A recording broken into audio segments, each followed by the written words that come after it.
So this was sent out for review. This is a trash can for your vehicle. So this is what it looks like extended. It's got a lid.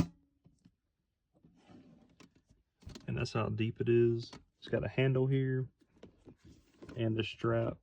You get some trash bags and this hook here. This is how large the trash bag is. You just remove this lid, just pops off, and then put the trash bag in. So it's got a handle, so if you get ready to go dump the trash out, you can just grab this like this. You could also mount it to the back.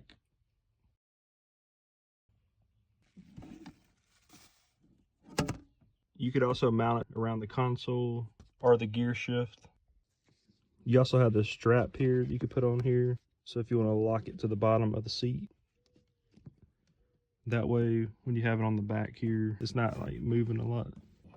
So you can lift it up like this or pull it this way.